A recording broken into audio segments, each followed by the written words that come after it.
Zee 24 तास एक पाऊल पुढे.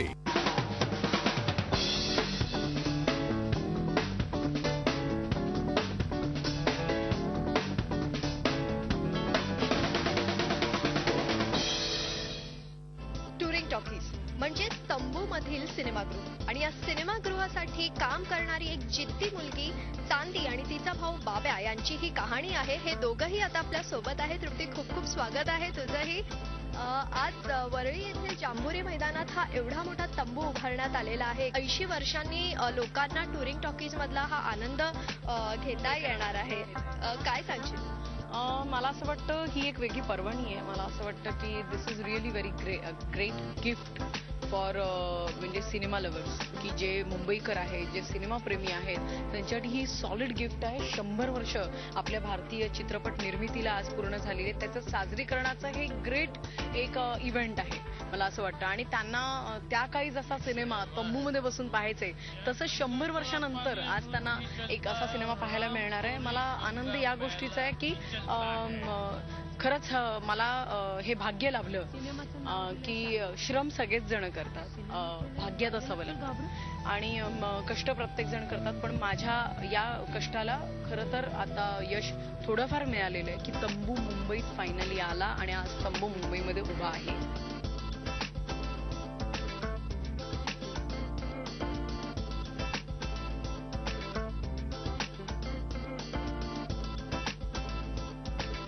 आम्ही सोबतच आहोत तुझ्या प्रत्येक इव्हेंटला असो किंवा प्रत्येक वेळेला, आणि आम्ही पाहिलंय किती अडथळे आलेत तुझ्या या कामात, पण तरीही तू पुढे गेलीस. आता हा जो ट्रक आहे किंवा केबिन म्हणतात ह्याला, टुरिंग टॉकीजचा केबिन, तर हा वाटतं खूप प्रॉब्लेम झाले. बेसिकली टुरिंग टॉकीजचा हा जो ट्रक आहे, ही केबिन म्हणजे 50-60 वर्षापूर्वीची केबिन आहे. म्हणजे याची चेसी कोणीतरी बसवली आहे पणजोबांनी, म्हणजे मागची केबिन आणखीन कोणीतरी आजोबांनी किंवा इंजिन कोणीतरी बदललं. या ट्रकला टो करून मुंबईमध्ये घेऊन आले आणि याच्याबरोबर जवळजवळ 4 ट्रकचा ताफा होता जो मी मुंबईमध्ये आणला. रात्री आम्ही इथे 1:30 वाजता हा उतरवला, पूर्ण ताफा थांबवला आणि मग दुसऱ्या दिवशी काम सुरू झालं. त्याच्यामध्ये सुद्धा बरेच अडचणी आल्या की इथून काही प्रॉब्लेम, तिथून काही प्रॉब्लेम. इथे हे क्रिकेटचं मैदान आहे, मुलांना क्रिकेट खेळता येत नाही, तर त्यांनी आरडाओरडा केला. त्यांना असं वाटलं नेहमीप्रमाणे पुन्हा भाषणाचं काहीतरी आहे का, राजकारण्यांचं काही आहे का वगैरे, आम्हाला पुन्हा स्वातंत्र्याने आता खेळायचं, आता आम्हाला मे महिन्याची सुट्टी पडली आहे वगैरे वगैरे. सो जेव्हा त्यांना कळलं की हा सिनेमाचा तंबू लागतोय, सो आय थिंक नाव ते पण थोडेसे सरप्राईज्ड आहेत आणि तेही खुश आहेत की आपल्याला काहीतरी वेगळं बघायला मिळणार आहे इकडे, आणि धमाल आहे आणि गाणी रोज लागणार आहेत. आणि सो अडचणी येत राहतात.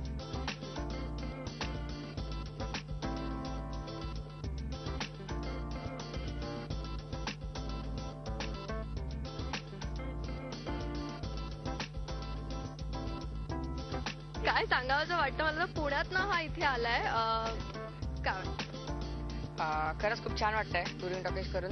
त्यासाठी मी तृप्ती यायला थँक्स म्हणतो की तिने मला रोलसाठी सिलेक्ट केलं आणि शूटिंग करताना पण भरपूर मजा आली. मी सुद्धा टुरिंग टॉकीज पहिल्यांदा बघितलं, मला सुद्धा काय माहीत नव्हतं. पण मग नंतर जेव्हा सेटवर गेलो मी, तेव्हा कळलं की अच्छा हे टुरिंग टॉकीज असतं. मग तेव्हा मला लक्षात आलं की आत्ताच्या शहरात जे मल्टिप्लेक्सेस आहेत, खरं तर ही जी परंपरा आहे ती ऍक्च्युली टुरिंग टॉकीज पासून आली. कारण एका जत्रेत 5-6 तंबू एकत्र लागतात. तेच मल्टिप्लेक्स मध्ये पण आहे की एकाच इमारतीत 4-5 स्क्रीन्स असतात. मल्टिप्लेक्सची परंपरा ऍक्च्युली टुरिंग टॉकीज मधून आली. सो मस्त वाटतंय खूप. आता सुद्धा पिक्चर रिलीज होतोय. ये सिनेमा है बाबू, यहाँ गंगा तोरा पानी अमृत भी चलता है और राम तोरी गंगा मैला भी चलता है. सिनेमाचं नाव दिलंय शाहीवरती शुभ, आणि सिनेमा केलं व्हायला लागतील घाबरत.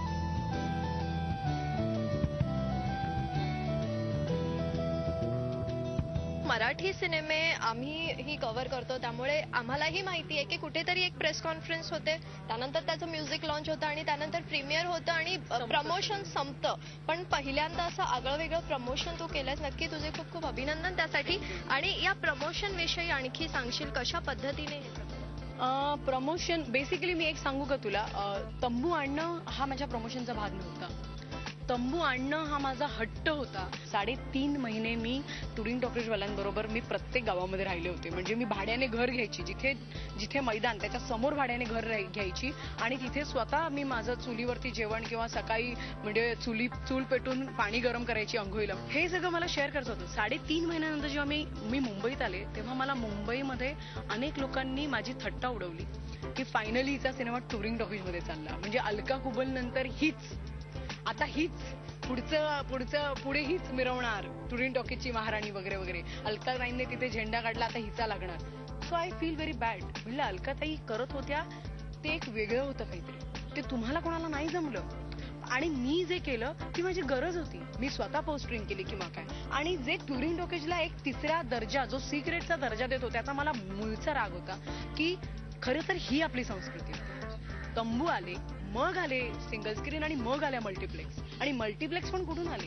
ही आपलीच आयडिया आहे, मराठी लोकांची आयडिया आहे, तंबू संस्कृतीचीच आयडिया आहे की एका ग्राउंड मध्ये जवळजवळ 7 तंबू आणि प्रत्येकाकडे 4 स्क्रीन. हीच गोष्ट आहे आज मल्टिप्लेक्स मध्ये. सो ते मला एक करायचं होतं की याला याचं स्थान मिळून द्यावं. आणि म्हणजे असं औचित्य साधून आलं की नेमकं 100 वर्षाचं वर्ष मला मिळालं आणि त्यामधून मला याचं प्रेझेंटेशन देता आलं. सो म्हणून मी म्हटलं की प्रत्येक जण कष्ट करतं, पण ते कोणाच्या तरी भाग्यात असतं, ते भाग्य लाभलं त्याचं.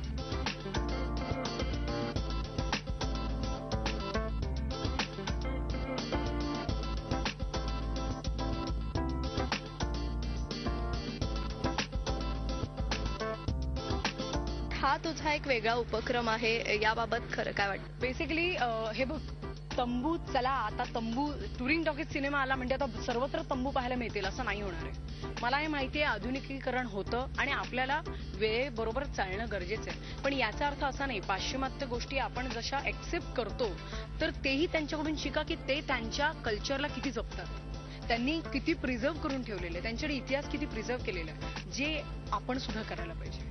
आपण आधुनिकीकरण तर आपलं व्हायला पाहिजेच, पण त्याबरोबर आपली ही संस्कृती आपण प्रिझर्व केली पाहिजे. आणि म्हणूनचा हा सगळा माझा ऍक्च्युली प्रयास आणि खटाटोप आहे जो काय चाललाय तो.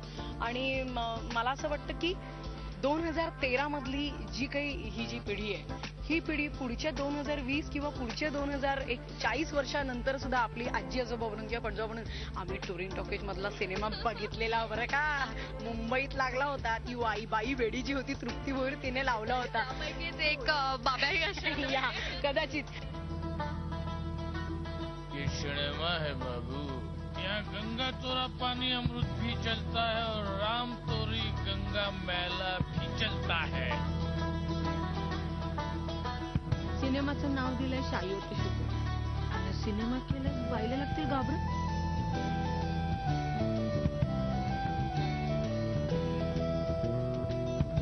खूप धन्यवाद आमच्याशी इतक्या आपुलकीने बोललात आणि या सिनेमासाठी तुम्हा दोघांनाही all the best. Thank you thank you thank you. Touring टॉकीजचा हा जो प्रवास आहे तो आणखी इंटरेस्टिंग होणार आहे. पण आता वेळ झाली एका छोट्याशा ब्रेकची. तुम्ही पाहत राहा झी 24 तास. झी 24 तास, एक पाऊल पुढे.